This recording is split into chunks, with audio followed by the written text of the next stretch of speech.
understand how to read a food label in 7 simple steps. I'm gonna kick it off to Peter to start.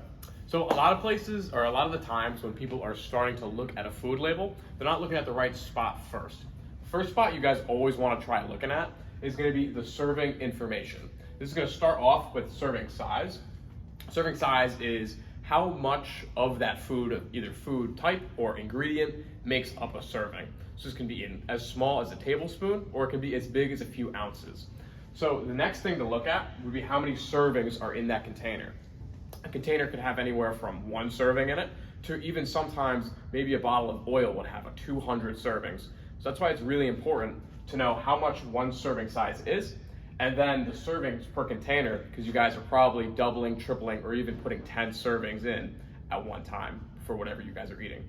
I'm gonna kick it to Shawn, who's gonna talk about what is going inside of those ingredients, or what makes up those servings in terms of macros and calories. Yeah, so once we know what a serving size makeup is, we want to know what is the nutritional information that makes up that serving size.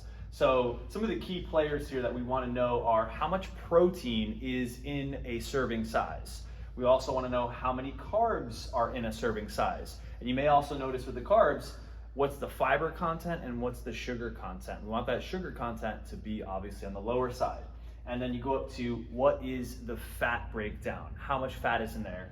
And you could even see here, what is the saturated fat or the trans fat within there. We want 0 or no trans fat, and then we want to keep the saturated fat across our daily intake relatively low. Once we have this information plus paired with what's in the serving size, we can better understand what we're putting into our bodies. That then, I'll kick it to Peter, helps us understand this next breakdown.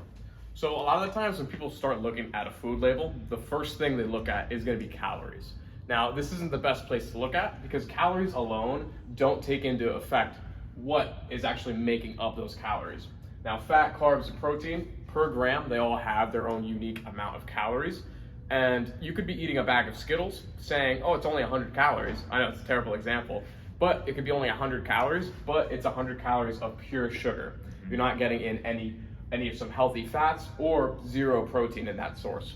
So that's why it's gonna be a lot more important to look at what is actually making up those calories than just seeing something for being a low calorie from what you guys presume. To take it back to Shawn, who's now going to talk a little bit about the bottom of the nutrient label, which is going to be all of the ingredients that's in that bag.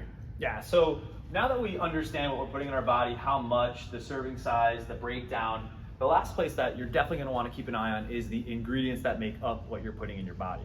So the more things here, the less ideal it is. And obviously, Peter and I were just talking before this, the first ingredient is going to be the most dominant ingredient within the makeup here as well.